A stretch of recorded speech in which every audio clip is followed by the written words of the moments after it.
Good morning, good evening, good afternoon, everybody. Welcome to another episode of The Success Shift. We're here with another interview, and I am pretty stoked to have this guest with me today. Talk about experience. This man has 27 years of experience in business, and he is an absolute network marketing beast. He has become the top 1% earner in 6 or 7 of the companies he has joined within network marketing. And he works closely with now Ray Higdon. So anyone in the network marketing has probably heard his name before. Very successful man. He has owned multiple businesses, including online businesses and traditional businesses. He's got his current Corpe Diem partners and is about to launch a brand new company within the next couple of days or however long. It may even be out by the time this podcast goes to air. Name still to be confirmed. We're not too sure. Maybe we'll get the scoop on that in this episode. We'll see. Also a co-author of the book Momentum Matters. And the first time I spoke to this gentleman, you could just tell he's beaming with energy. He's full of great vibes, and I'm very stoked to have him here. So Mr. DJ Barton, thank you for joining me. How are you today? Jake, thanks for having me, my friend. I am doing amazing, and I'm honored and humbled to be here with you, man. It's a great time for us to impact some people that are listening to this podcast today. Yeah, for sure. Well, let's get straight into it. The way I like to start these is most people look at people like yourself or, these 7-figure traders that are often on this show, and they're like, okay, I want to be there. Like, this is kind of the end goal. But little do they realize that every single person who does that journey really is just like everyone else. They're all humans. They've all gone through their battles. So let's start from little DJ. What was it like for you growing up? Were you always going into business? I know you started straight out the gate at 18. Tell us a little bit about young DJ and your story there. Yeah, so I appreciate that. There's two young DJs. I'll go back to the beginning real quickly and fast forward to the other part. But Brilliant. I had everything going for me at a very young age. Loving parents, sister, perfect. White picket fence situation. Woke up smiling and happy every day, and literally a month before my 8th birthday, I lost my father. So I lost him in a tragic accident. And so I went from being the happiest go lucky kid to probably one of the saddest kids. He was my idol. He was my ride or die. He was my hero. Right. And so life changed real quickly for us. And so not only did it change quickly for me, but it also changed quickly for my mom. And so she had to pick up the pieces for my sister and I, and we had to figure life out. And, my mom, of course, it's like any other mom would try to find us another dad, a role model replacement. And all she found was some duds along the way. And so we struggled a bit, but what doesn't break you just makes you stronger. And the thing about it was real quickly is that, my dad was the kind of guy that, with the life of the party, super successful business owner, entrepreneur. He lit up a room. Everybody knew when he walked in. He had that Midas touch back then. And so it was definitely a shocker for us. And, one lesson out of that, a lot of people could spiral out of control in those situations, right? And I use that as motivation. You mentioned the company name of mine, Carpe Diem Partners. That was born from that accident. Oh, wow.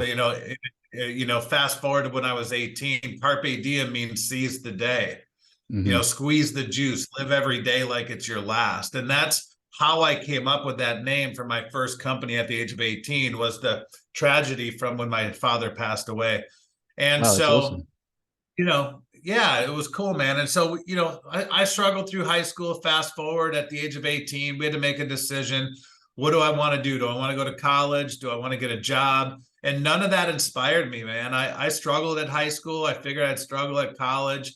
I had attention deficit, is what my teachers called it. I didn't pay attention because it didn't interest me. Yeah. And so I actually stumbled into business at the age of 18. I went to a meeting, got inspired. I had a mentor that came across my path that was tough love. He was hard on me. I needed him way more than he actually needed me. And so I became super coachable. I did exactly what he told me to do. I did things that were incredibly uncomfortable. Yeah. I remember he would make me walk up to strangers and have conversations, pick up the phone and smile and dial. I remember when he would put me in front of the room for the first time, and I get dry mouth and forget everything I was going to say, and I felt like I was going to pass out. So I remember all of it. We all started Yeah. And you know, I just started embracing the journey and embracing that I had, you know, that God put somebody in my life that was willing to pick up the pieces I was missing, and I was open enough to go pay attention. And Nice. now paying it forward, you know, 27 years later, we have multiple traditional companies. Yes, I'm starting an affiliate marketing company.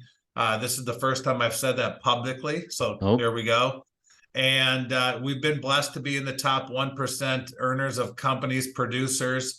And it's not because of DJ Barton, it's because of systems, tools, and resources. And I was open enough to become coachable, be a sponge, learn how to do things that I've never done to get a lifestyle and results that I've never thought I would have. And that's where it's at, man. So we're in the mode of paying it forward. I told you the other day that my word of this year is impact. My yeah. goal is to impact people around me, impact that people are willing to be impacted, and change the trajectory of people's lives with a movement. And that's what this whole thing's all about. I think the world needs it right now, and someone's got to step up. So, Jake, why Definitely. not us, right? Why That's not exactly us? it. And I love what you said, that, impact the people who are ready to be impacted. Because I think one of the things, especially when you're coaching and teaching, is you can't help everyone, but you can do your best to put in as much information, as much effort, to providing the lead path as you can, and then people who are ready, will jump onto it. I was listening to Tom Bilyeu today, actually, and he was saying there's a quote, the bus will come past every 5 minutes, but do you have the change to get on it? Do you have the skills to take up the opportunities that come? And I think just providing the information and making that impact to people to get them ready for when their opportunity comes, they can pounce and they can make the most of it. I say on this podcast, like, I enjoy this for two reasons. One, I learned so much for having interviews like you. It's a very selfish thing for me. I get to pick your brain for however long I can and learn a whole bunch, but I do it vocally out loud and on a podcast so that others can take the bits of information as well. And it's just kind of providing that platform for those who want to be impacted. And I think it's great that that's your mission. Just circling back actually to your childhood there, it's quite interesting. And I had a very similar situation. Now, God bless, my father is still alive. But my father, it was actually my stepdad. He's raised me since I was 2. Still calling my dad is the best thing ever.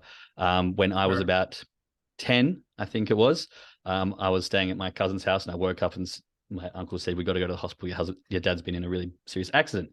Not realizing, but yeah, he'd been stabbed 3 times in the back and missed his spinal cord by this much. He was paralyzed for both of his legs for a little bit, and then he got able to walk, and he's just kind of got numbness in one leg. So literally, having the same sort of thing of him being taken away. I remember walking into the hospital clear as day, seeing him on the bed. Like, you hear about these things on the news, but when it happens to you, it's just a whole nother shock. And that kind of woke me up a little bit to, like, you can be gone in any second. And the doctors were saying that it was like 3 mil away from his spinal cord, which could have killed him. And that kind of impactful moment in your life does stick with you. And so I can really relate to, and like I said, God bless that my father did make it through. So I can only imagine the turmoil from your family, because I had a little bit of like that holy shit moment, and I kind of got away scot-free in a sense. So I can only imagine what it was like for you. So my condolences there. And I love the way that you've used that as your fuel, because one of my favorite analogies is, I don't know if you've heard this story, probably have, the 2 twin brothers. One is an absolute alcoholic and one's a CEO. And he goes, "Oh, how come you are the way you are?" "Well, my dad was an alcoholic." And that question's the question and answer to both. One uses it as fuel, one uses it as an excuse. And I think that's super Yeah, powerful that you've said, I've used it as very my true. fuel. And that's how we've gone all the way to the top of many companies. So I think that's amazing. Yeah. No, it's true, man. I mean, you're either making excuses or you're making an impact, right? Yeah. And a lot of people do use the reasons why people should be successful. Truthfully, a lot of them uses that as excuses, and it's one of those moments. It's, in my opinion, those are defining moments in people's lives. I Yeah. love the analogy of the alcoholic, because my dad was one, and because my dad was one, I'm a CEO, right? Yeah. And there's a lot of people. It's interesting if you look at professional sports athletes. A lot of them, some of the most successful ones come from the hood. Their Mm-hmm. dad got their mom pregnant, dad left, mom's hooked on drugs, son, daughter, whatever the case might be, goes and becomes a professional athlete. Want it And out. that's a success story because that was an action motivator. Son or daughter wanted to help mom out, right? But Hmm. then on the flip side is, there's people that were born in the hood, dad left, mom's hooked on drugs, now kids hooked on drugs because that was the excuse that they used, right? Yeah, But so you're either going to be a test, you're either going to be testimony of a testament of what you shouldn't have done, or a testimony or a success story of what you could have done. totally. And just in this conversation, I'm wondering, maybe you have some advice. I don't know the answer to this, but what would you say to someone who maybe goes through a traumatic thing like you did? Maybe they haven't gone through it yet, but for information, for if someone has to come across this situation and dealing with that holy shit moment, my life has completely changed. How do you kind of consciously go, I'm going to use this as my fuel rather than use it as an excuse? Do you have any advice for someone, in that situation?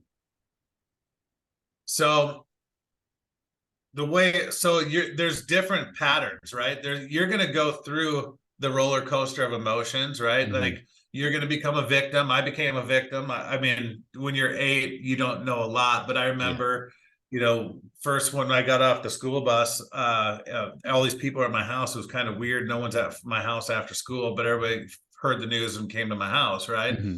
And everybody in the room, I remembered now, looking back, because I'm 45, I can look back at these moments, Yeah. and everybody had different emotions. Everybody had different reactions. Some people were in shock. Some people were laying on the floor crying. You know what I did? It was in the middle of the winter. I grabbed my sled and went sledding Yeah. because that's how I coped with it. At the age of 8 years old, almost 8 years old, I didn't know. So you're going to go through different emotional patterns. You're going to go through the victim mode, the mourning, the why me, to eventually going, well, if it's going to be, it's up to me, right? Like the world's going to continue to go on. Now, do I wish I had my dad back? Absolutely. Hmm. On the flip side, though, I'm grateful on the circumstances I'm in because I can use it to impact others. Yeah. I might not have had my 3 kids. I might have not have met my soulmate, my wife. I Hmm. may have not got, be in the businesses that I've gotten in because my dad was a VP at a real estate firm. So he Yeah. was super successful. I may have Nice. got into real estate if he was still around. I may be living in a different state because of, so every situation and every circumstance in all of our lives, pivot, pivot, pivot. So Everything. Yeah. I'm grateful for my life. I'm grateful that I get to talk to him every day upstairs if I want to. I know he's around me all the time. Yeah. Now, I don't get the actual touch, but I do feel a connection. That's awesome. And I mean, I'm a new father. You may have known, 10-month-old boy. And, I've done a Yeah. lot of stuff in my life, but now my entire thing is to set him up for the best journey he can. And it sounds like that your father's death didn't go in vain because it's been the fuel that's led you to this great life that you've got.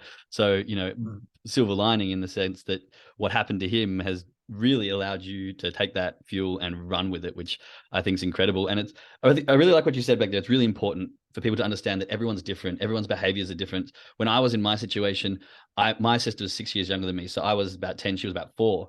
And so we didn't know exactly the seriousness of it, and he wasn't in a good state. So when I first saw my father, my instant reaction was big brother protection.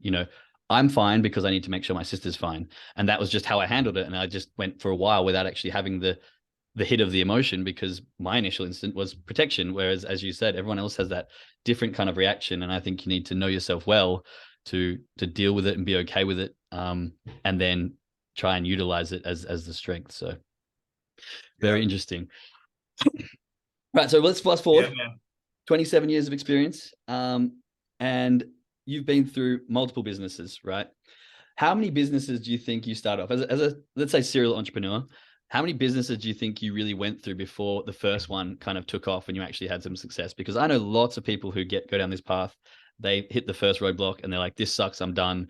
Or, some people that just go 2 or 3 times and then like, this is never going to work for me, I'm not meant for this. But then I know other entrepreneurs who are like, yeah, I did it after my 18th try at a different business. What was it like for you? Yeah. So I'll answer that. A trigger just came though. It's like Yep. the average people in the world think a failure is a failure, right? Like I didn't work for me. Something must be wrong with me. No, like a failure is just learning how things didn't work for you. Like Totally. my Yeah. broke friends, I have broke friends and I have wealthy friends. Okay. My broke friends think that every time you do something and it doesn't work, it's a failure. But my wealthy friends think every time you do something that doesn't work, you just learn how to try to learn it a different way to make it work. So I want to point that out. Now, I've tried a lot of businesses. I've been overpromised. I've been underdelivered. I've been duped. I've been scammed.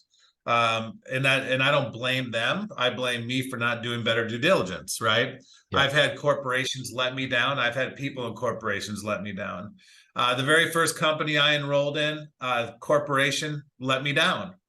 And one of the things I want to point out, though, while I share this journey with you over the next few minutes, is that just because somebody lets you down doesn't mean you should stop chasing your dreams. Love that. Number one, okay? Plans change, but decisions don't. All right, my decision to still continue to get my dreams is still going to happen. It might just be in a different bus, might be going a different destination. Yeah. Taking a detour. Or the destination, the same, different vehicle, right? So my first company I was in for about 6 or 7 months, corporate made some decisions that weren't good for the field. So 4 of the top 5 money earners left. I went with them. We started our own company. That was at 19 years old. For 6 years, I ran with that company from 19, well, actually until 18 to 24. I was with that company, became a top 20 producer in that company. Corporate decided to go a different direction. That company shut down. I got a little frustrated because I was working 70, 80, 90 hours a week chasing my dreams, and corporate was letting me down. So I started my own company. It was a foreclosure bailout company. So that'd be company number 3, right?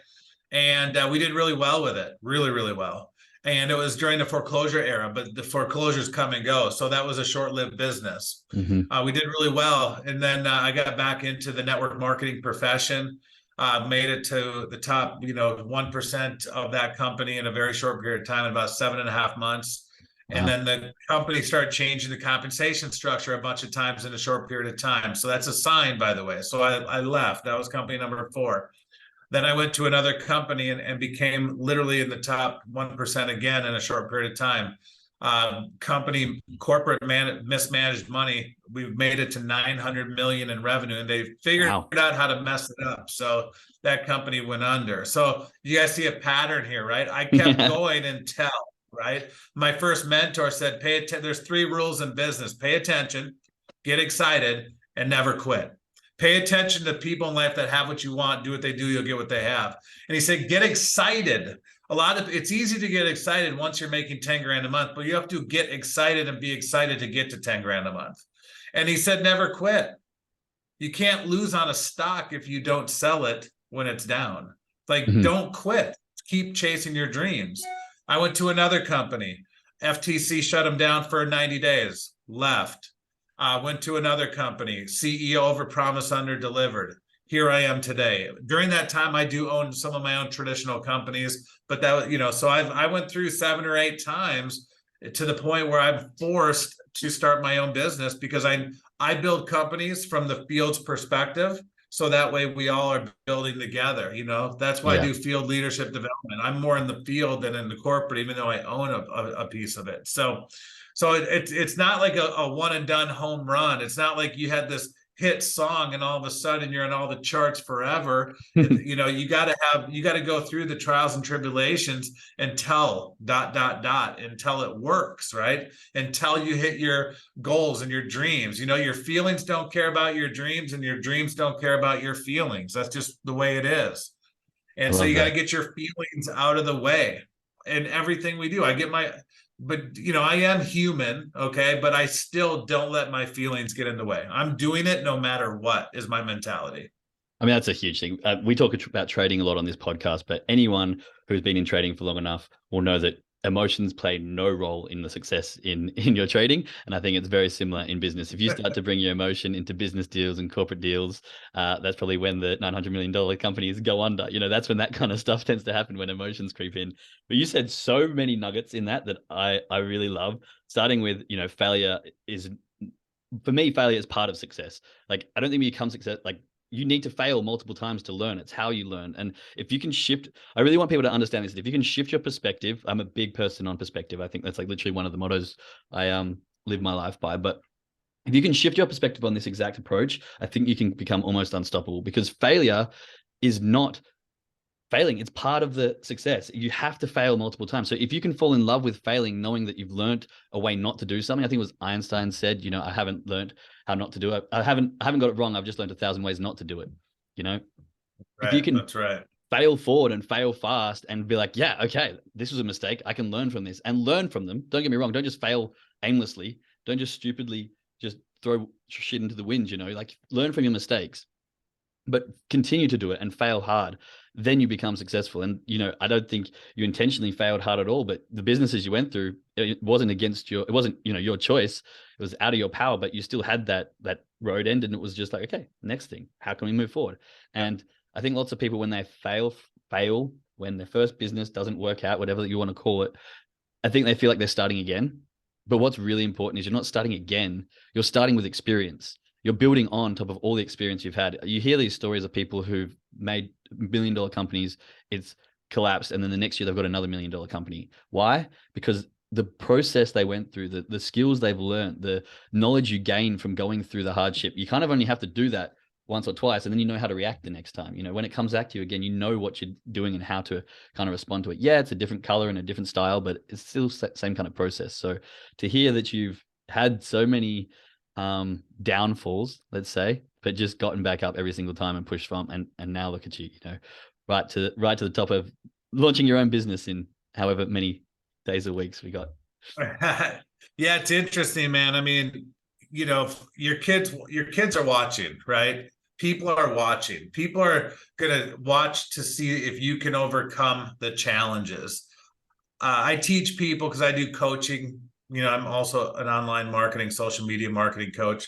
I work with the Higda Group, Ray Higdon, and such. And I teach people this. I'm like, ask yourself this every day. Two things. Would you recruit you? Would you follow you? And if you can't answer that honestly, you got to change, right? And if my team did what I did today, would my business has grown or just stayed neutral or went backwards? And if it's neutral or backwards, you can't go to bed till you do the forward, right? Mm-hmm. And ultimately, you can't expect others to do something you're not willing to do. Even as an owner of a company, I show up every day on DMOs, power hours. I still out-produce, out-enroll, out-recruit, do everybody that's in the companies that I've been a part of, no matter what my title or role is, because I'm a builder. That's just what we do, right? And people are always watching. They're like Santa Claus. They're always watching, right? It's just the way it is.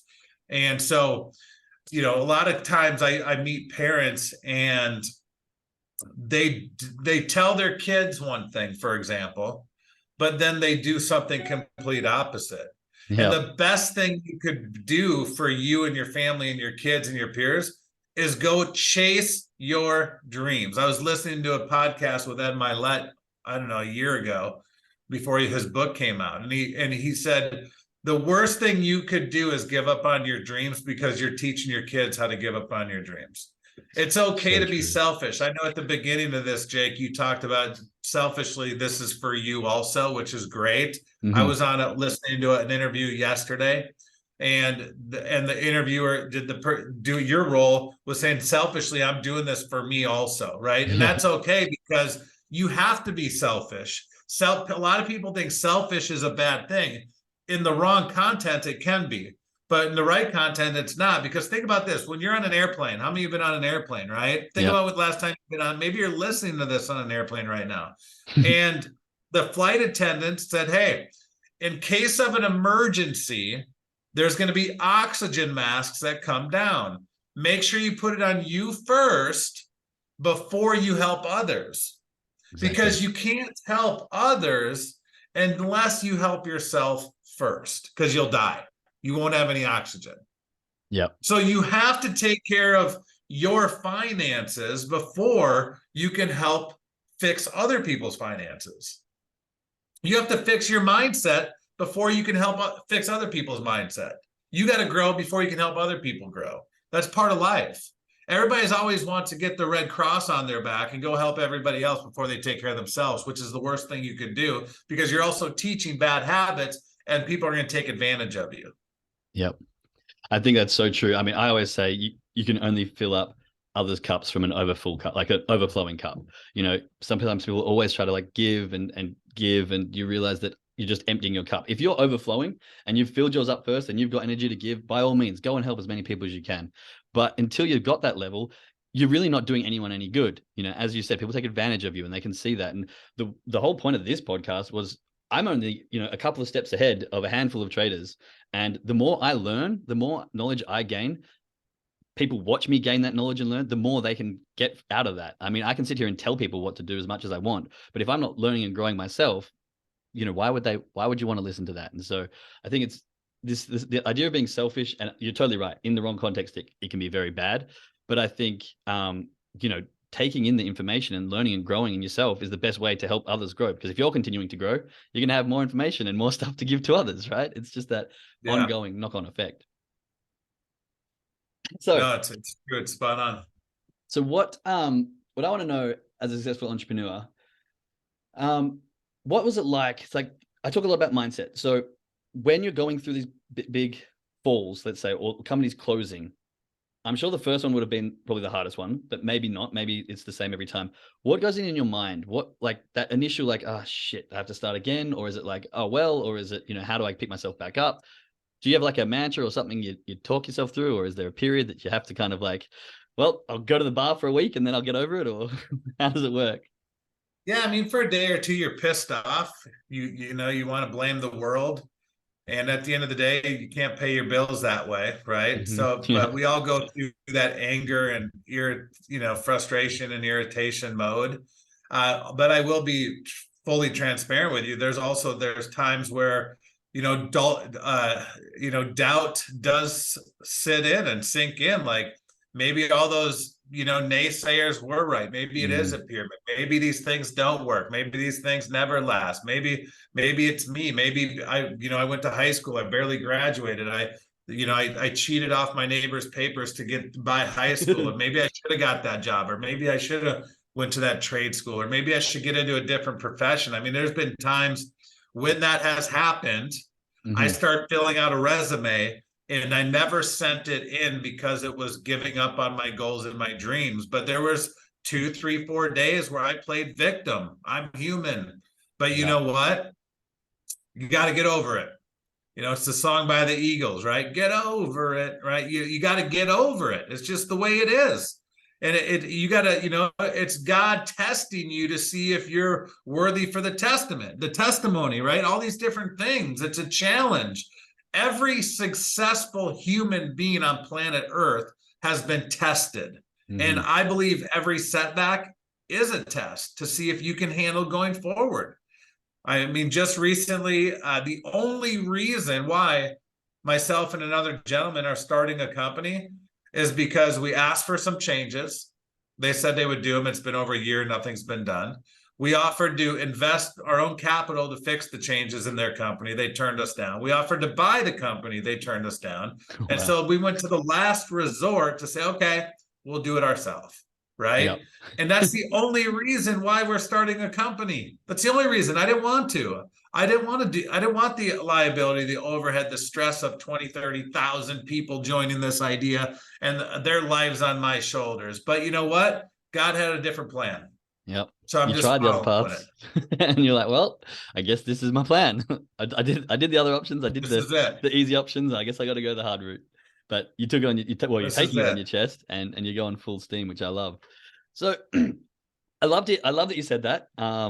More about the doubt, because I think this is the point where lots of people go, this self-doubt comes in, this negative self-talk, self-sabotage, all this kind of stuff starts to creep in when you have those down moments. And really, I think business and trading is just a game of attrition. Most people quit because they get to these points of like, this is actually tough right now. I'm being tested. Do I want to keep trying for my business and have to like eat pasta and noodle and rice for the next week? Or should I just give it all in and go get a job and be comfortable? That, I think right there, those moments, those weeks, days, however long it lasts for you, those I think are what separates the successful and the unsuccessful. Those moments of, I have a decision to make and it's 100% my responsibility. Do I go left? Do I go right? You were talking about pivotal moments before. All of those moments where you go self-doubt, negative talk, is this really for me? That when I get those, I realize it starts to, it compounds and it gets heavier and heavier. And I get to a point and I go, this is a pivotal moment. Am I going to continue to my dream or am I going to go back? So I did engineering. It took me 8 years to get my degree, did 6 months of that. And I was like, no, this isn't for me. I want to go travel the world. I want to do something different. I want to do something bigger. And many times I have that like, was everyone right? Should I have just stuck with engineering? Like, it does pay pretty well, but sitting behind a desk with no kind of ambition. And I have this moment like, that's my alternative, back in the office. And I'm sure I'll get bored of that very quickly. And so when I have these moments, I think to that and I'm like, what's my alternative? Back to engineering. No, I don't want that. Let's push through the shit that's coming at me, no matter what it is. Do you have something that you maybe like a why or an alternative or something else that you think about that kind of is your, no, I don't want that? Or do you just Pride. go, I don't have another option. I'm doing it anyway. Yeah, I mean, to me, it's pride, it's ego. I mean, I don't want to be known as a quitter, a failure.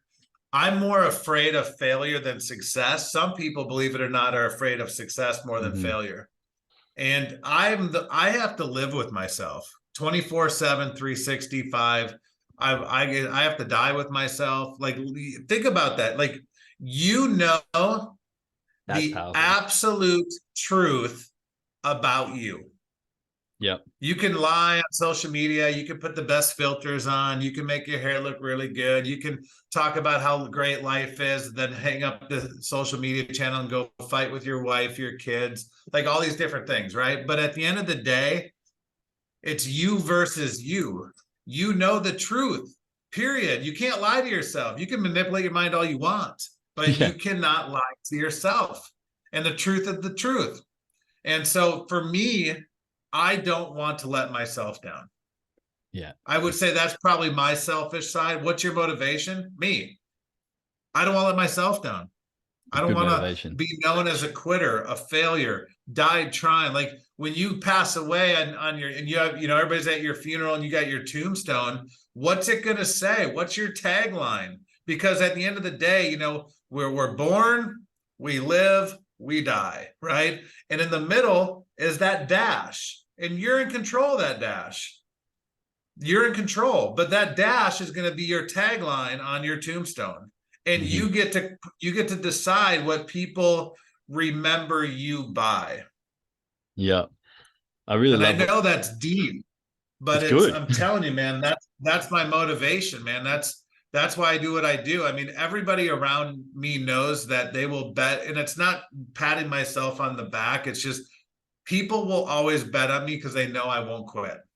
They know I won't give up. If I hit a wall, we'll figure a way to get around it. If the company's not here, we'll start a new one. It doesn't matter what the obstacle is, we'll overcome it. We may not know how right away, but we're going to figure it out over time. Yeah. I mean, is it Viktor Frankl who says that he with enough why will find out how? I think something along those lines. I'm definitely paraphrasing. It's not exactly how it goes. Yeah, the how doesn't matter as long as the why is bigger than the how, is really what it comes down to. Exactly. And just so you know too, Jake, is that your why is going to change all the time. When I started my first company at 18, you know what my why was? My why has always had freedom in it. Yep. But it was to have fancy cars, big homes, bottle service, going to the club, meeting chicks, like, living the lifestyle, right? Yeah. The Insta lifestyle, as they call it today. That was my why when I was 18. You know what it is now at 45? What is it? Having paying cash for everything, having tons of real estate assets, cash, paying for my lifestyle, living, I don't need the fancy car, the big houses, the private jets. Like, I have a buddy that just bought a second jet. Like, that doesn't impress me. It used to, but you can't be on two jets at the same time. So to me, it doesn't matter. Now, he's smart because knowing him, he's probably gonna, rent one out or whatever. You know what I mean? That's just how he is. He'll make one for rent to pay for the other. He's entrepreneurial that way. My point is, though, is over time, you're like quality time, going on vacation, having my toes in the sand, a cocktail in hand, listening to Caribbean music, like Jamaican music, being on a beach, like that makes me more happy than getting in a Ferrari or a Lambo or a jet or whatever. And who I'm there with the memories and the experiences I'm creating. Yeah. It's just different today. My actual next question was, what was your why and has it changed? So it's so great that you segued into that, because I think it's super important for people to know this, though, because it does. As you grow in business and in life and in everything, really, your aspirations, your knowledge, everything about you changes. You become a completely new identity. Every new skill that you get, the instantaneous moment that you do that new skill, you can shift your identity into a completely new person. And with that comes new ambition, comes a new why. And I think people get so Yeah, caught up on it. I think the main thing is to have a why that's kind of bigger than you in a sense, or big yeah, enough that it's not gonna change. Sorry, big enough that it's not going to slow you down, basically.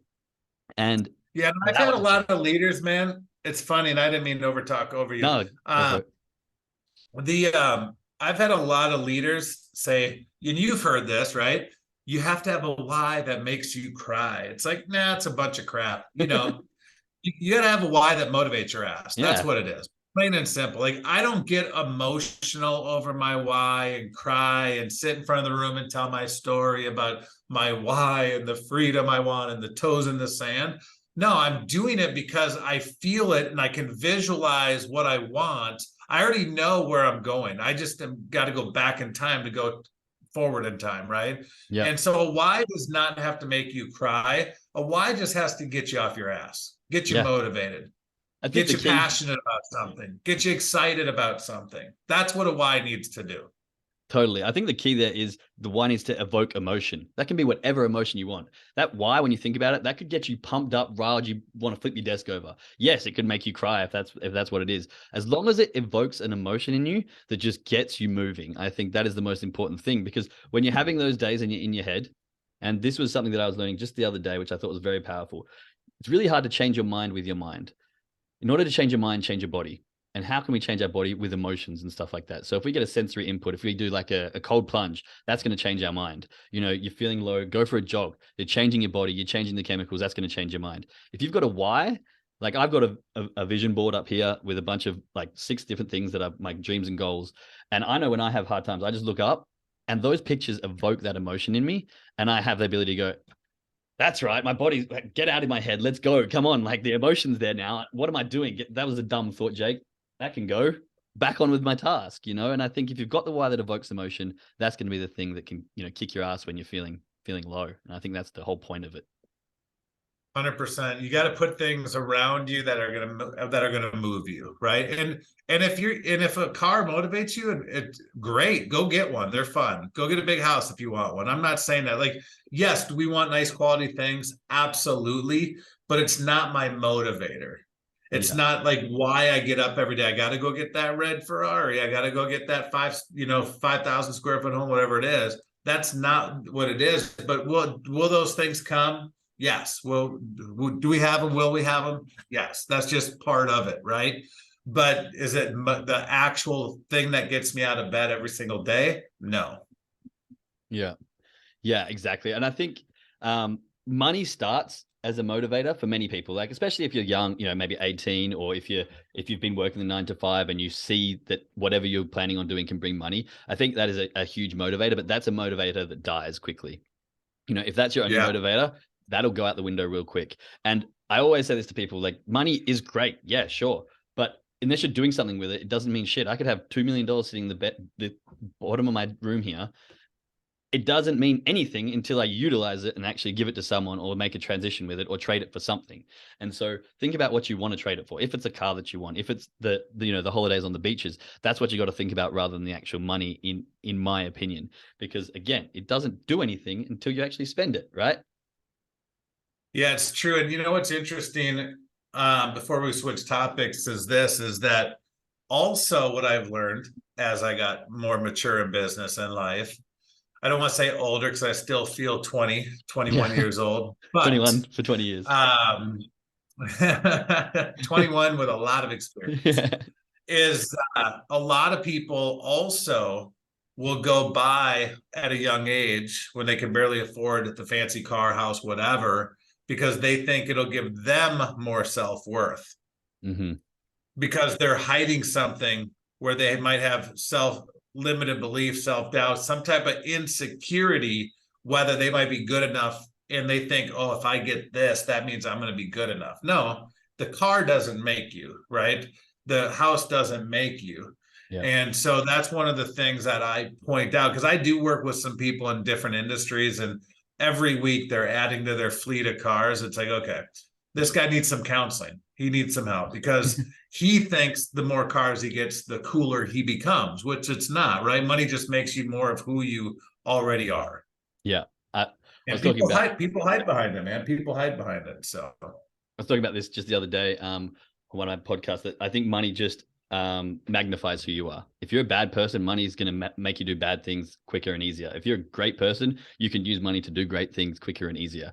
It really, I think there's a misunderstanding about wealth from a lot of people, especially people in the middle class, and there's this negativity towards it. But really, I think money just magnifies. If you're a great person and you got money, you can do great things better.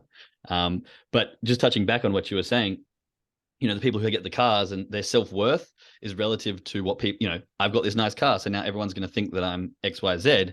But I think that goes back to what you were talking about before. You can never lie to your true self, right? You were saying this, that you can never lie to your true self. You're the one who has to live with you for your whole life.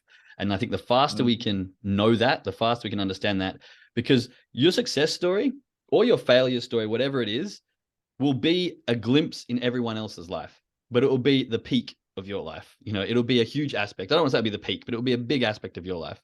If you work your ass off, and then, let's just say, like Usain Bolt, for example, I mean, he worked his ass off for so many years. He won the gold. He absolutely kicked ass. And then it kind of just, after that, it dwindled. But for him, I'm sure he can be proud of all the work he's done, so he can live happily with that. But if you've got something that you've kind of falsified and you put it in the highlight and go, I made it, and then people like clap and then it's gone, your whole self-worth is going to be gone just as fast as the fame or the experience, shall I say, is gone. So knowing that true self of yours, knowing internally what is driving you, and knowing, okay, do I really care about cars, or is there something else that I can be looking for? And I'm using cars as an example just because it was in the wind. But I think that's really powerful. And I wrote this down. You can never lie to your true self, because I think it's so true. And I really loved, I think it's paraphrasing from our conversation, but I really loved it. Sure, man. No, it's true. You got to live with yourself every single day, no matter what. So, I know a lot of people that don't love themselves for whatever reason. They just don't. They live in a self-fulfilling lie, to where they lie after lie after lie after lie after lie. And they don't even know now how to get back to their original, like, being, their core, who they truly are. Like, they're so lost. Yeah. And it's sad. I mean, I know people personally that are in that out of control spiral as we speak. And there's no end in sight for a period of time, a lot of times till they hit rock bottom, and somewhere in their life do they become, they find themselves again. Yeah.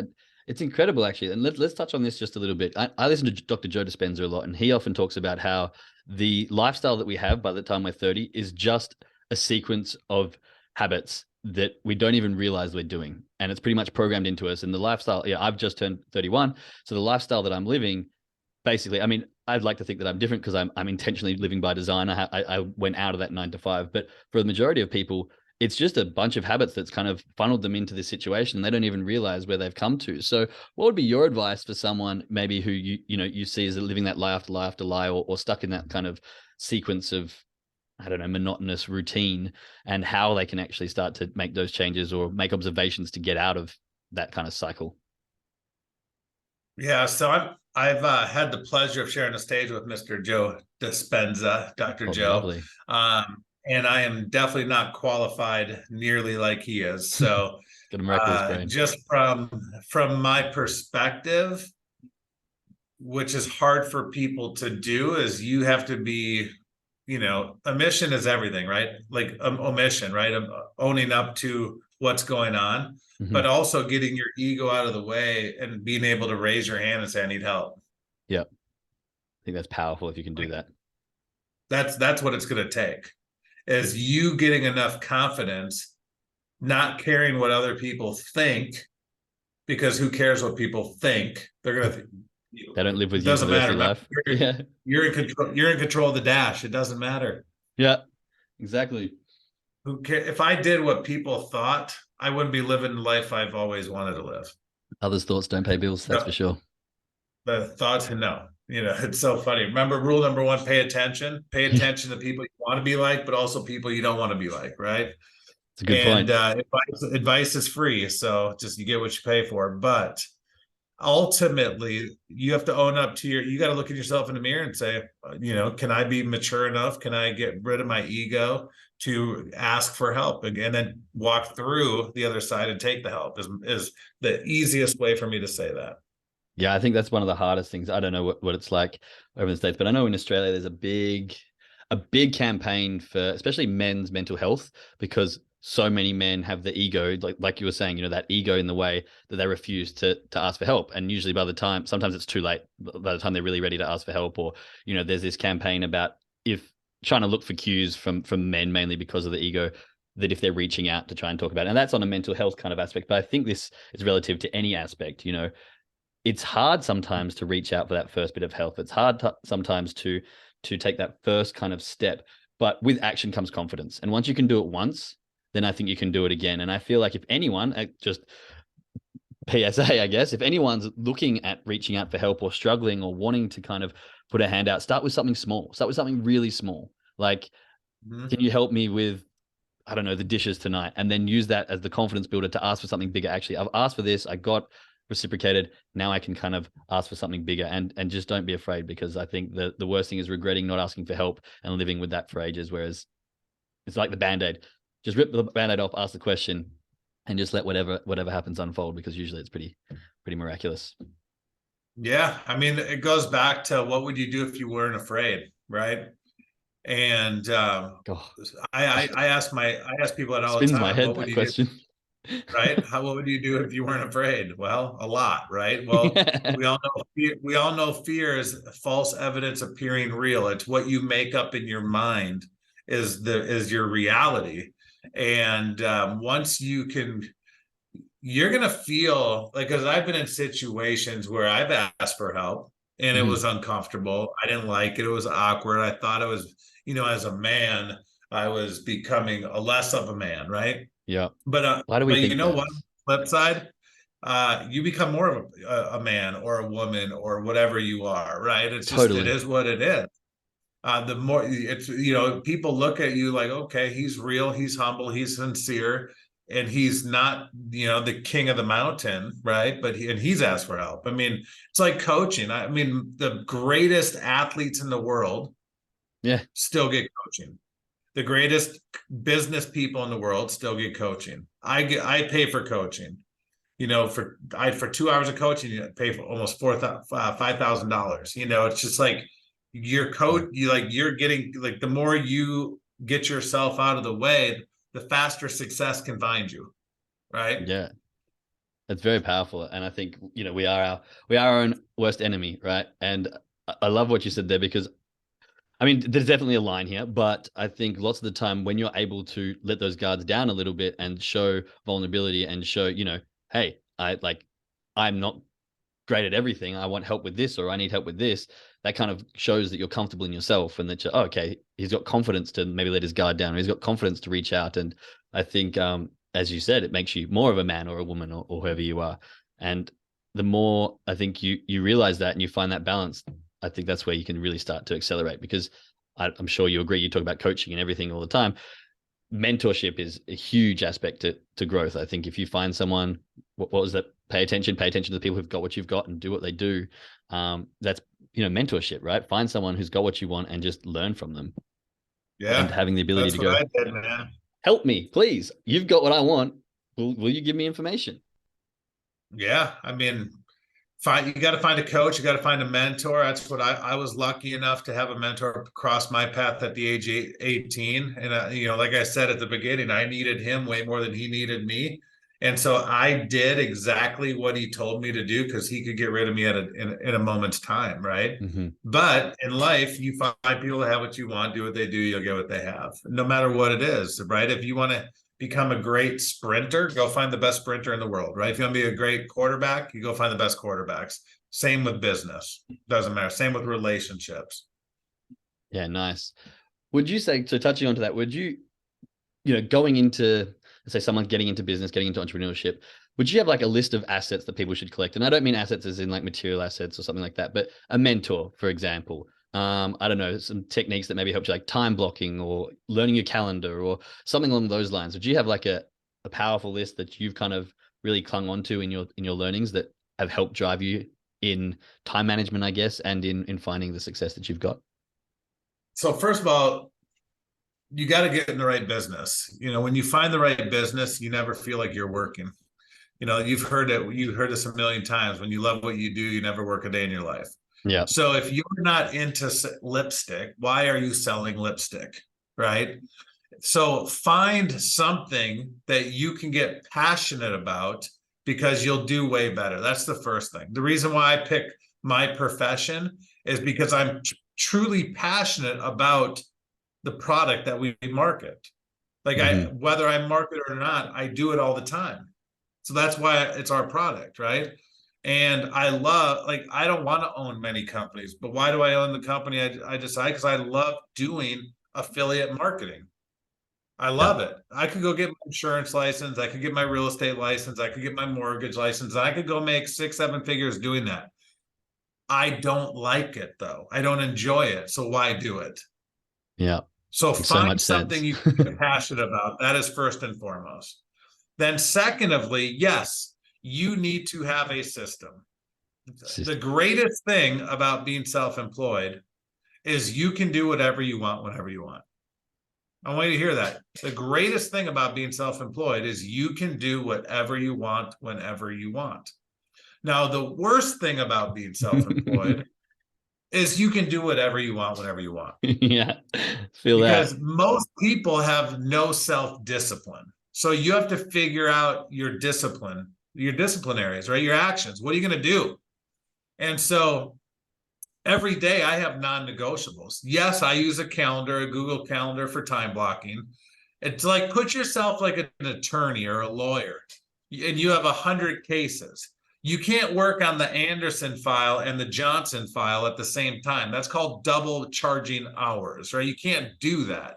So time block, follow up, time block prospecting, time block when you're going to the gym, time block when you're going to do your marketing, time block when you're going to engage and expand your network. By the way, that's a DMO, daily method of operation, those 4 categories.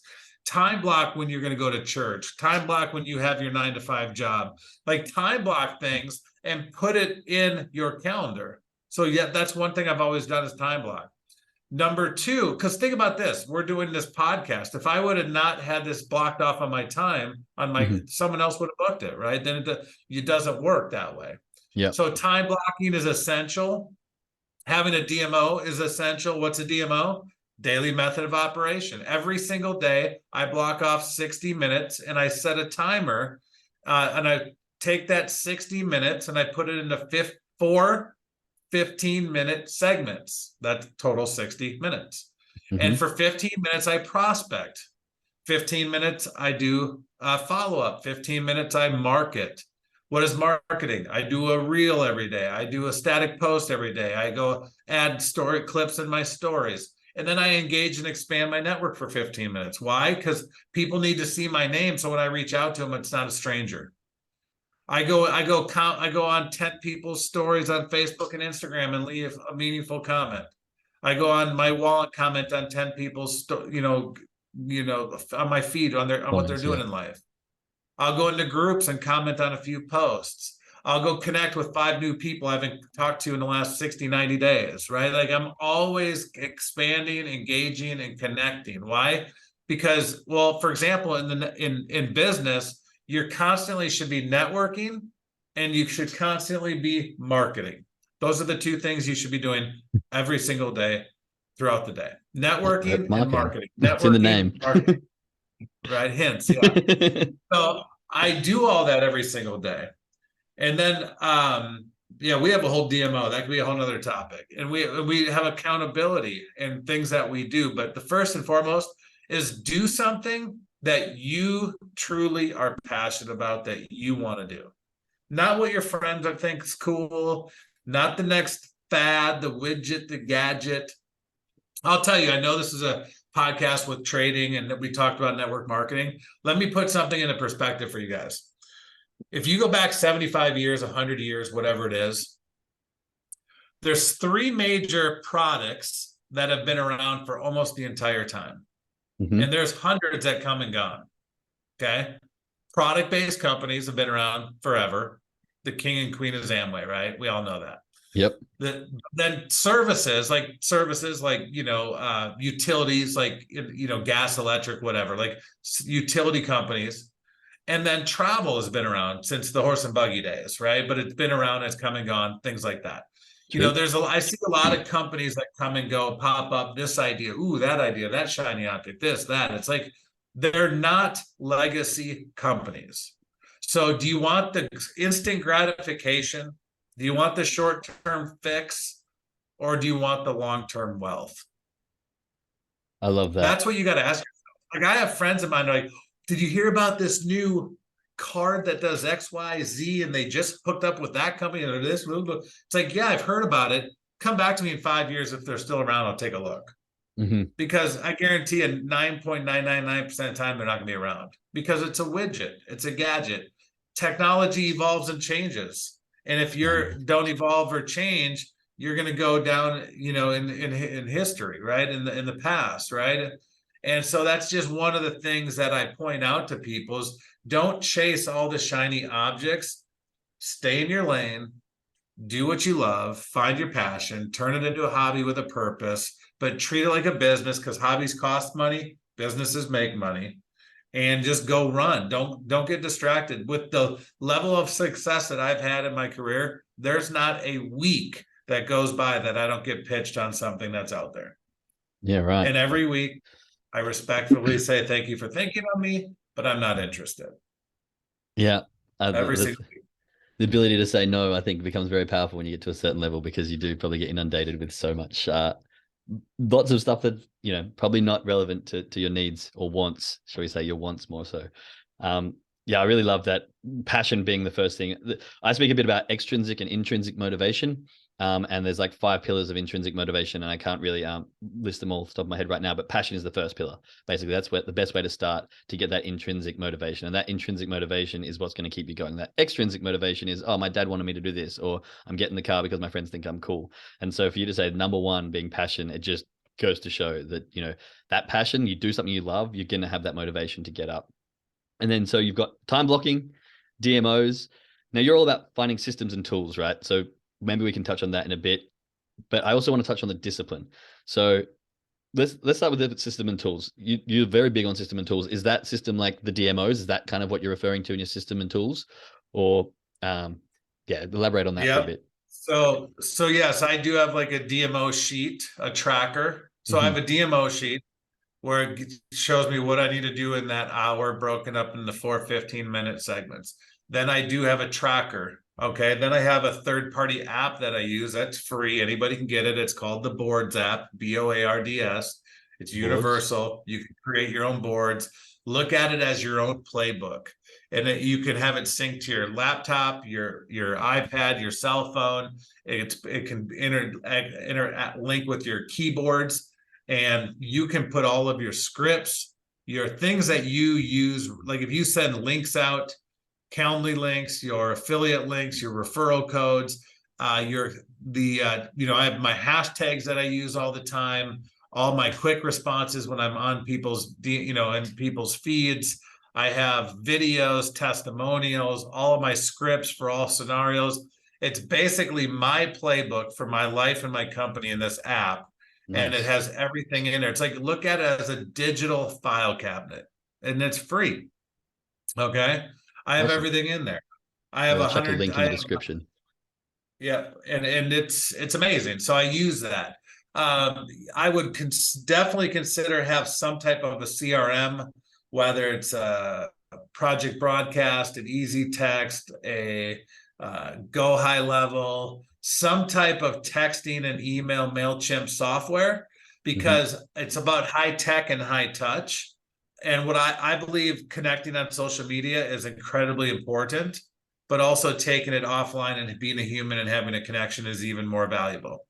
because you don't own your social media channel. So if all you like Jake has my email address, which means we can connect offline, right? Like if Facebook went out of business today or blocked us or got our accounts disappeared, we can still interact. But if we never exchange contact information, we may never talk ever again, right? Yeah.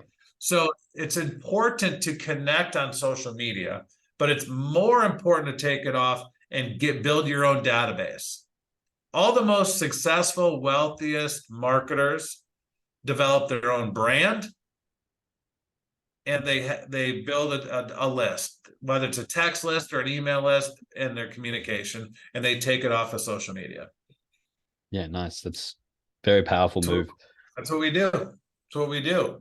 And how do you recommend going from social media to the offline? Like, do you have systems in place for making that move, or do you just ask the question? Or I'm pretty direct. I just ask the question, say, hey, what's the best contact info in case my account ever got shut down or yours? I'd love to, create a conversation offline.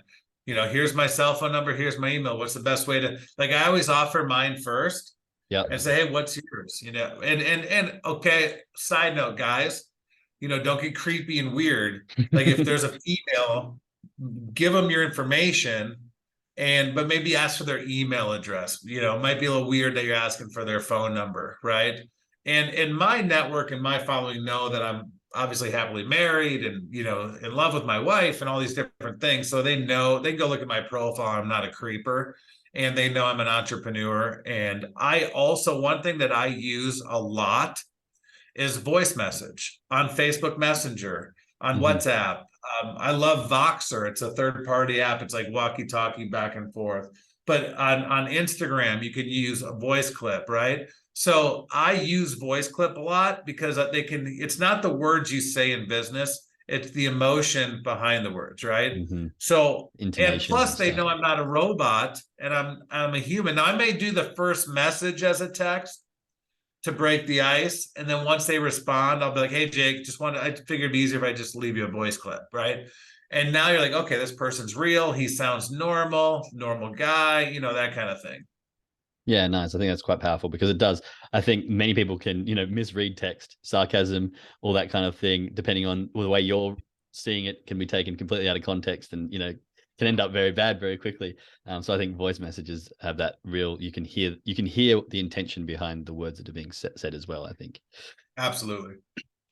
Let's touch on discipline, because discipline is huge in the trading, but I think it's very important for anything business, because as you said, being an entrepreneur, you can do what you want when you want, which is a blessing and a curse. It takes discipline to be able to do the right things at the right time consistently. What's your advice for people who need to work on discipline? Because discipline for me has been one of my cruxes in my trading for a while. We have trading plans, follow the rules, but when you don't quite follow the rules, your discipline slips a little bit. That's when you start to lose and you're not consistent, you don't grow. So what's your best advice for discipline? So I always tell people, marry the process, divorce the result. And consistency is key to everything in business. And you're going to go through suck. Everybody starts at suck. But you have to get started to eventually not suck, right? So discipline is incredibly important to stay the course because, like I said earlier, there's a lot of shiny objects out there, right? Like I know in trading, if you're trading the 30, right? And let's say you're trading the 30 and all of a sudden, the market opens at 9:30 Eastern time, right? And it starts shooting down. You're watching the candles go up and down, whatever you're doing. Okay. And I know enough to be dangerous about trading. All right. So, nice. But all of a sudden you go and, you go put in your investment, right? Like I'm going to buy or I'm going to sell, whatever you're going to do. And then it starts going the other way and you start losing money. Well, then you sell and then you go chase it. It's like now you're chasing and you're going to put a loss on top of a loss on top of a loss versus setting your stop losses, right? And setting where you want to win and what you're comfortable with taking profits, right? And that's one thing I like about Teresa. She's so narrowed in and so dialed in on the systems, and she doesn't let any emotion get in the way. You have your set wins and you have your set losses because you're going to have losses. Yeah. It's part of it. But you got to learn how to, manage manage your disappointments, right? But also manage your Exactly. wins at the same time.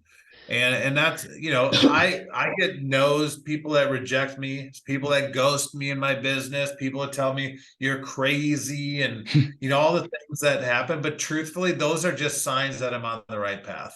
Yeah, I love being called crazy. Every time someone calls me crazy, I'm like, oh, thanks. I appreciate that, because Yeah, I'm on the right track. yeah, it means I'm doing something right. It means I'm doing something that's so outrageous to you that it's different. And that's what I want to be doing Yeah. all the time.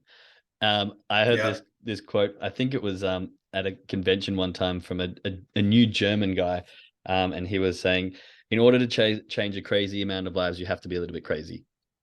And I thought that hit me like a Yeah. ton of bricks, because I was like, I want to change a crazy amount of lives, and I am more than happy to be that little bit to a lot crazy in order to do so. Yep, you have to. I saw a YouTube video a few times in my career where they're at this people are at this festival, right? And this Hmm. this guy started dancing all weird and crazy and awkward looking, and he just got up and started dancing. And all of a sudden, the whole field of people started looking at how weird he was, and then maybe a minute or two later, and one other person got up and started dancing all goofy and weird. And another minute, another person. And within a period of time, the whole crowd was dancing weird and goofy. And Yeah. now they're all crazy, right? It is what Yeah. it is. Crazy. I heard this in my career: crazy people make crazy money. Yeah, it's true. And I So think crazy is in the eye of the beholder, right? Crazy people don't often know that's that they're it. crazy, right? Otherwise, That's you wouldn't be it, crazy. man. Yeah. That's awesome. No, But it's a real thing. yeah. So moving on a little bit, did you at any point have that, you started off 18 and you kind of progressed pretty quickly into business. Did you have that holy shit moment? Like, wow, I've really hit my success. I'm really making it in business, or in this business. And how did that feel, So it's if you did? interesting. I haven't had the holy shit while we're made it yet, because I don't feel like I've made it yet. Okay. Uh, However, I've had the moments of I'm on the right. This is amazing. I'm on the right track. Like I told my wife the other day, holy shit, I can't believe I'm starting a company in the profession that I fell in love with 27 years ago. I'm more excited today than I was 27 years ago. Nice. That's my holy shit moment. But Yeah. as far as holy shit, we made it, we're just scratching the surface. So I don't feel like I've made it yet.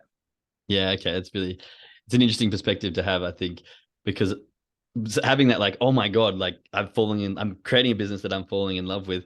That's kind of, I had that earlier this year where, when you're starting out with entrepreneurship, you kind of have a side gig and you're trying to do your business on the side. And then I got to a point where I kind of was doing my things for free because that's what I love to do. And I wanted to, you have to do the work to get started. And then I had an opportunity come up where I could get paid for doing what I love doing. And I had this moment of like, I might not be a millionaire right now, but I'm now getting paid to do all the things I was happily doing for free. And that is incredible. It just kind of hit me like this ton of bricks. Like, yes, I'm not a millionaire, but now I get paid to do what I was doing anyway. And I love doing it. And that was this passion moment that you kind of talk about. I'm now getting paid to do the thing that I'm passionate about. And it was a real big kind of eye opener. And it brought a lot of gratitude to me. And I talk a lot about gratitude because I believe really finding gratitude day and night can change your life. And this was a moment that I kind of go back to, and I'm like, wait a minute, whatever happens in life right now, what am I complaining about? I get paid to do what I love to do. What more could you want? Yeah, no, it's fun, man. Yeah, it's the whole thing. When you love what you do, you never work a day in your life, right? And we've said that, and it feels good. And a lot of people need to feel it, man. It's just like life is short. It's like stop, stop being afraid. Stop worrying about what other people think. Stop caring about what other people think.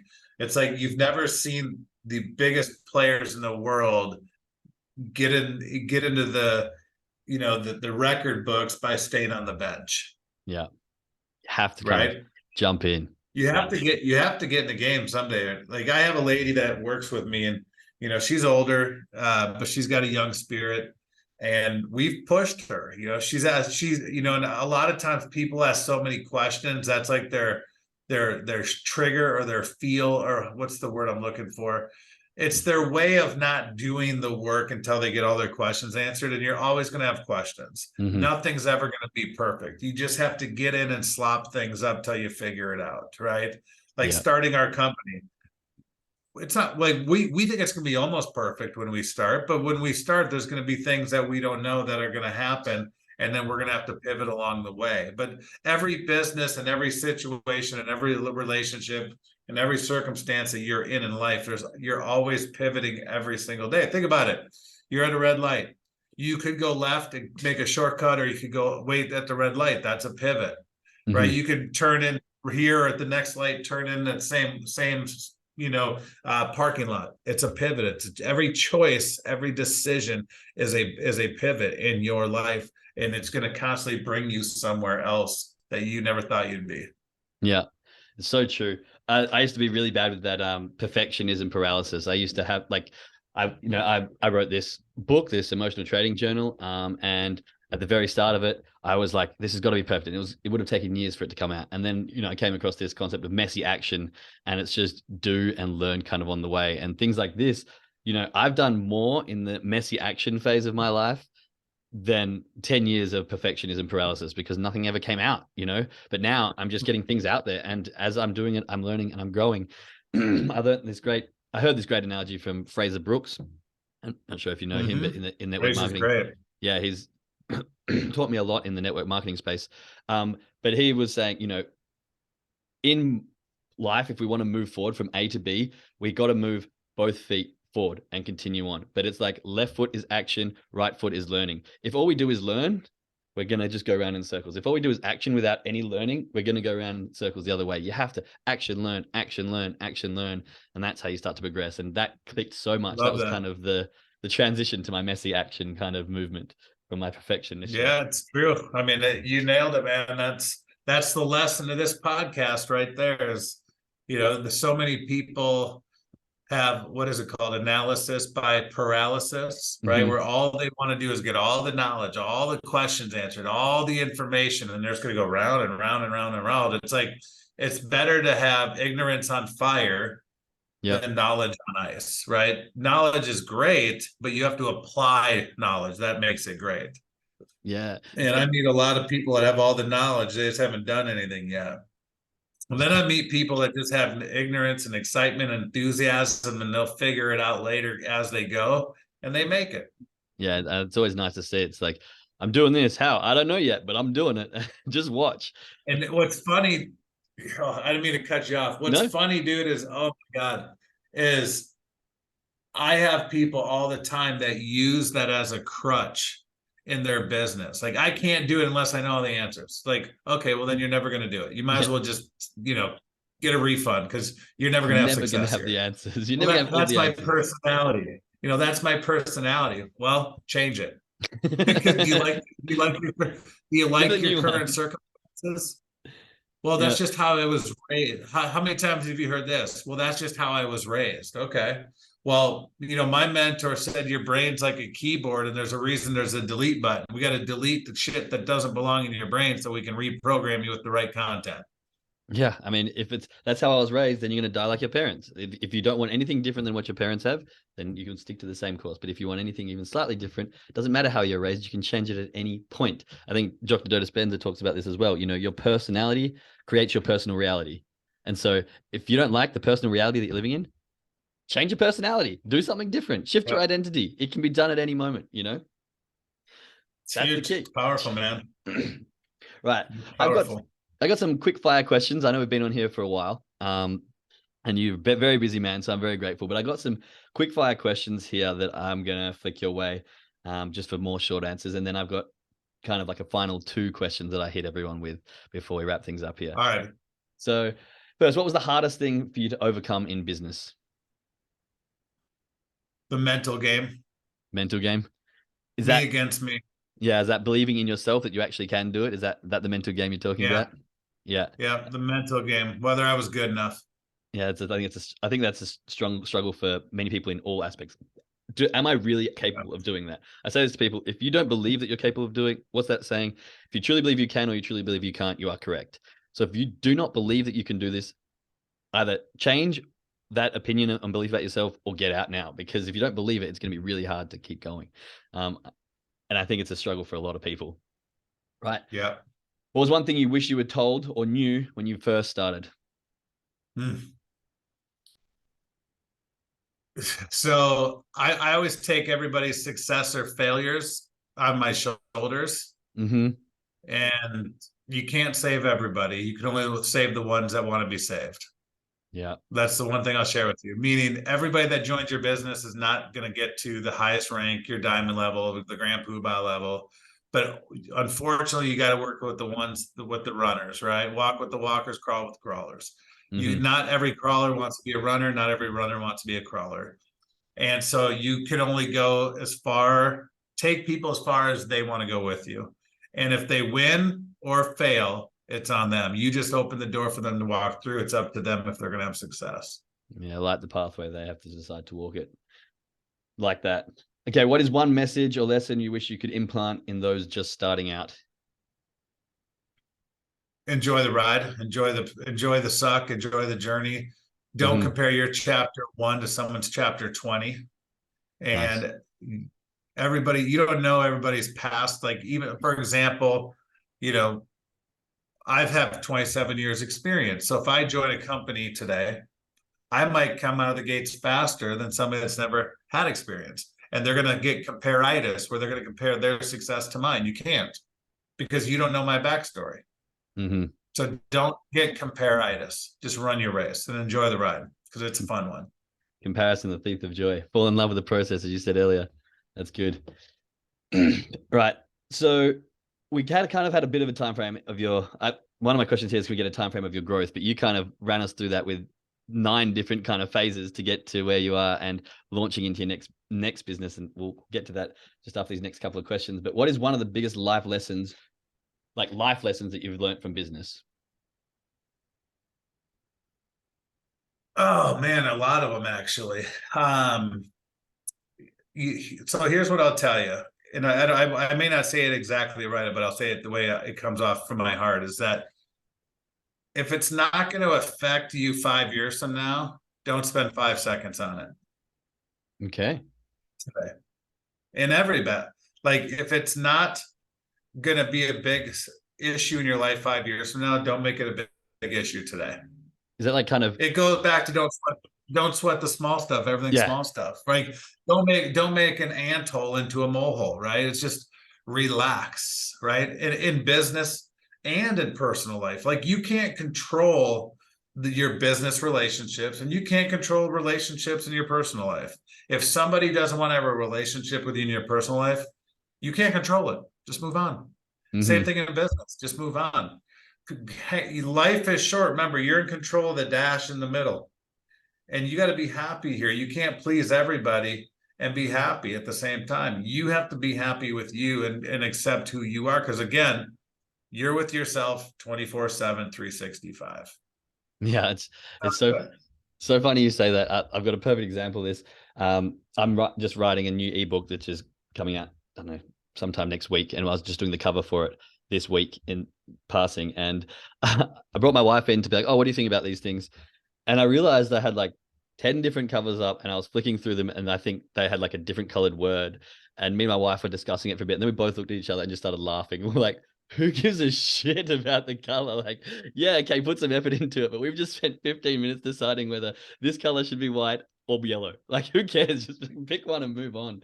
And it was exactly this thing. We just, it's taken time to get to this point, but I love that we had that relationship. We looked at each other, we both just realized how stupid it was, the amount of time we were spending on just the most minuscule thing. And I think people do get Yeah. caught up in the tiny details, which are going to make 0 to none effect later Well, in here's life. what's interesting. I'll point some out to you're making a point. And because my business partner for weeks have been trying to come up with a name to the Mm-hmm. business. And I don't care about our business name. And I have colors I like, but there are psychological meanings around different colors and things like that. So, but at the end of the day, if you look at Apple or Samsung, Mm-hmm. Coca-Cola, Pepsi, Microsoft, IBM, like all these companies, what do the names matter? Like, really? Like, are you doing business with Apple because it's an apple? Or are you doing it because of the meaning behind it, the product, the service, the technology, right? Yeah. It's like the name is not as important as people think. Like, I was in a company, I hated the name. but I Yeah. was the number one producer in the company. Hmm. Hated the name. People are like, I hate the name. I'm like, I know, but they cash my checks. It's okay. I think that's the other Hated thing. If it gets to a huge aspect, people like the name, it could be as wild as it is. It just like, oh, this name is growing and people learn to love that name just because you hate it, or it's just the name, as you said, and it's all about the growth. And I think Apple's a perfect example it. because Apple wasn't just like Apple iPods. Apple was a lifestyle, and people fell in love with that, and they pivoted all along their way. They started off, I think, computers, and then iPods, and then all the stuff that they do now. Yeah. It's just that pivot, and it's the Yeah. brand. Who cares if Apple Orange? Who gives a shit about the name, right? Exactly. Yeah. Nobody cares. Yeah. So, okay, I'll go with this one first. I'm assuming once you get to a certain dollar amount, you realize that financial freedom is kind of like there, and you don't have to worry. Have you reached that state? You did say you haven't reached that holy shit moment of while we're there, but maybe you've reached that financial freedom moment. And my question is, where does your mind head after that? And I think we've touched on this a little bit, but I'll let you respond. Yeah, I mean, I have a financial number, which is like a goal in my life that I will hit by the time I turn 50, which is, Mm-hmm. 5 years from now, right? But ultimately, I don't focus on that number. Yep. I know if I build my company to a certain number, which means I'm helping a bunch of people hit their numbers, I'm automatically going to hit my financial number, right? Mm-hmm. So to me, it's not like everybody used to think that, oh, DJ is money motivated. It's like, no, he's actually not. He's freedom motivated. He's a result orientated. He's goal motivated. Like he likes challenges. And if I made $100 million, you know what? I would still work as hard as I did before my first $1 million, because it's not the money, it's that Nice. love of the game, it's the love, the kill of the deal, it's the action, it's the hustle, it's the grind. When you stop growing, you die. It's that whole, like people are like, when we retire, I'm like, I don't know if I'll ever retire, Yeah, I say the because same.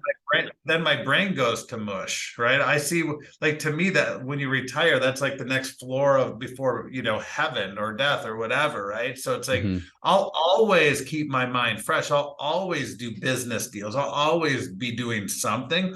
Now, I may not do a Zoom every week. I may not show up every day, but I'm still going to be building my companies and my businesses and doing what I'm doing, because you can't forget where you came from. You got to go to the top of the mountain, go look at the view, enjoy the moment, and then go tell people how great the view is and get as many people up there as you possibly can.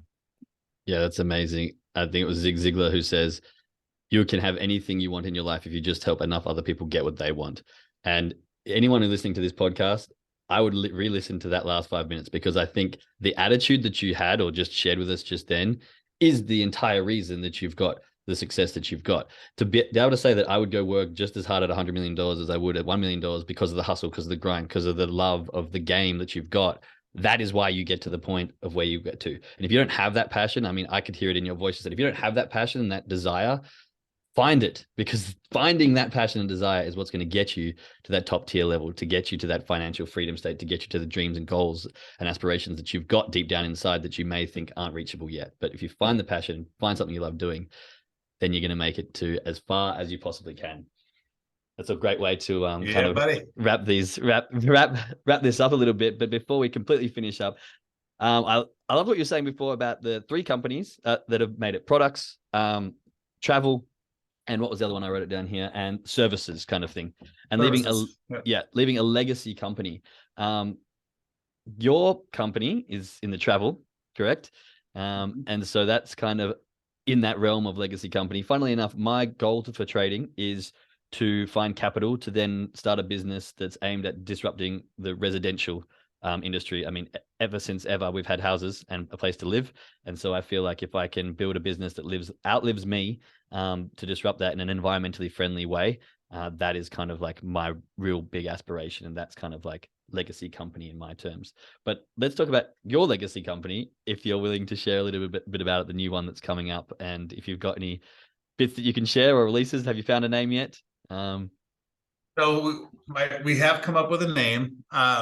It's actually being rolled out tomorrow, so nobody Okay. even knows till tomorrow. All right. right? Like free beer tomorrow, right? But seriously, but on a serious note, like we're rolling it out to the entire field tomorrow. Yes, so we do have a name, and it is in the travel technology space. Our number one goal is to help, I did a reel the other day about this. It's the benefit of the benefit. I'll kind of end with this. So most people in sales, they try to sell you the facts, the ingredients of why something works, right? You got to try this pill because it has triphenylhabarabinate and this and all these different things in it. Molecule, all these, and they always are trying to sell the ingredients. What people need to sell is the benefit. And then take it a step further, the benefit of the benefit. What does that mean? So let's say the benefit of taking a weight loss pill or a supplement or a weight loss drink is to lose weight. The benefit is to lose weight. So so you feel good about yourself, or so you can fit in that swimsuit, right? For ladies, it's like to fit in that swimsuit and look all pretty, right? Yep. But the benefit, so that's the benefit of losing weight. But the benefit of the benefit is showing your ex how great you look, right? Yeah. Think about that for a minute, right? So like in travel, the benefit of what I sell is the fact that you can travel for wholesale versus retail, where we give you access to unpublished rates that the public doesn't get access to. So the benefit is you get to save money, but the benefit of that benefit is you get to create memories with the people that you care about the most. You get to go to Disney with your kids and see their smile that you'll remember till the day that you die. That's the benefit of the benefit. Does that make sense? Yeah. And when you can start learning how to sell the benefit of the benefit, it's over. I mean, you'll be at a whole nother level of business when you can figure out in your profession, whatever it is that you sell, right? Like the fact, like I could tell you, and I'm not a professional trader. I don't trade much, but the benefit of trading would be the fact that you can make money and, from home to eventually not have to have a job. Like that's a skill set that you can take with you. That's the benefit, right? Yep. But the benefit of that benefit is the fact that you can become a mobilepreneur and travel the world and make money a couple hours a day and then go enjoy the rest of your day and not have to babysit other people. You're responsible for your income. That's the benefit of the benefit. Yeah. Super powerful. Right. I take this product I don't sell it, so it's not a plug, but I take these two products a buddy of mine sells. One is for at night, so you get in like your deep realm sleep. Oh, I love it. And the benefit of that is to get a great night's sleep, right? But the benefit of the great night's sleep is so that way I can outwork my competition the next day because I have so much energy. That's the benefit of the benefit. Yeah, nice. And that's powerful. I think sleep's super important. So having that, and it's important because of the benefit of being able to have the energy, wake up and be able to just charge past everyone and have endless amounts of energy, and people going, how do you do this? Well, good night's sleep because of X product.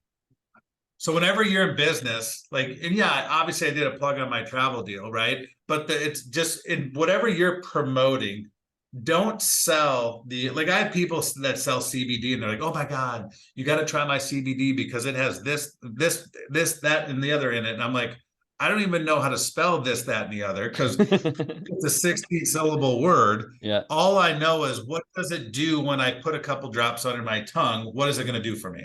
Yeah. And then what is the benefit of the outcome of that? But so many people in sales, like I had a guy send me his whole brochure and flyer of all of the ingredients. I'm like, when's the last time you went to a restaurant and asked the ingredients of the sauces? Never. You never do. No. You just like the taste of it and how it makes you feel. Yeah. The benefit of the benefit. So that's the lesson I'll leave you with today. That's very powerful sales technique. Now, on a selfish note here, is your sales, if you can talk about this, is your holiday travel company in flights and accommodation, just flights, just accommodation, packages? Because I actually booked my flights 2 days ago back to Australia via Bangkok, Phuket, and I'm still going to continue to book via back home via Indonesia, Bangkok. And I realized after I booked them, I was like, maybe I should have waited till your company launched. So now I'm just asking, Yeah. does it do flights as well, or is it just So accommodation or both? anything that you can book online, you'll be booking through us, but at a fraction of the price. Ah, shit, I should have waited. I should have waited a week. Oh, well, maybe I can book my accommodation and stuff through. That's right. All right. Next time. You're going to travel more. You're going to travel more. So, Oh, I love traveling. I'm never going to stop traveling. It's just, I'll die traveling probably. I've got my final two questions. These can be very quick. One, what would be the one thing you'd go back and tell your 17-year-old self? So what would I tell my younger self?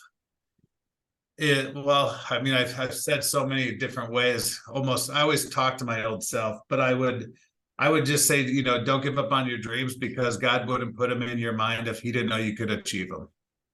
Wow, that's really powerful, actually. Those thoughts come in because you need, yeah, okay. I'm going to have to digest that one myself. And the very last question, this is intended to try and stump a few people. If you could have the answer to any question in the world, the whole complete truth about any question, what would it be? In this day and age. There's a world that, I'm in America. I know you're overseas right now, Yeah. and I don't know how everything is run overseas, but let's just say the world people, not the American people, but the world people doesn't know the truth about the entire world. Like for example, the American people don't know the truth about America because there's this, government at the top, right? Yeah. So truthfully, we all live in a facade. Yeah. And I tell people this all the time, and my wife gets irritated with me because I'm not very political. I don't care what side you're on. Neither but am I. To me, like, I have my own beliefs. I have my own, I am on a side, but I see both. All right. But I always tell people, listen, quit worrying about the White House and take care of your house. I like that. That's all That's you can do. one. Yeah. That's all you can do. That's where I live, right? So in your country or where you live or whatever, same kind of scenario. It's like, yeah, I'd like to know why the whole world is being lied to from a small percentage of the population, because there's a perception and then there's a reality. And we all know that, but most people don't know what the reality is. They've been sold a perception. Yeah. I think very few people know the actual reality. And so that would be a good truth to know. That's great. You're great. Right. Yeah, that's been absolutely amazing. What we've been here for just over an hour and a half, I believe. I've learned so many lessons. I've got about 4 pages of notes here, and I'm sure when I go and edit this and read over it and listen again, I'm going to get another 4 or 5 pages of notes. Your mind is incredible, and you've shared so many nuggets with us from your experience in business and in entrepreneurship. Did you have anything you wanted to plug? Now's your time to share whatever you want with us. I know you've got this company launching. I don't know if you want to put that in here or if you've got your whole launch going. So we do have our launch going. I just want to thank you. I want to thank you for trusting in me, being on your podcast, sharing the vision. Just, my number one thing when I come on a podcast is if I can impact one person to do something they've never done so they can go where they've never been, that was a success. So I appreciate you giving me the opportunity to hopefully do that for somebody. I love that. That was the exact reason I started this podcast. I was like, you know what?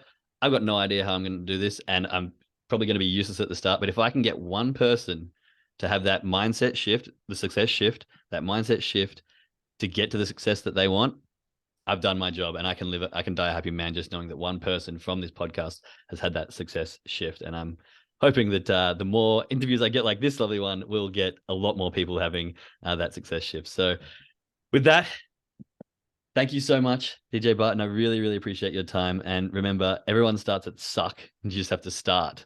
I think that's one thing that you can take away from this this podcast here. But with that, thank you so much. I really appreciate your time. And I think we'll wrap it up there. Thank you.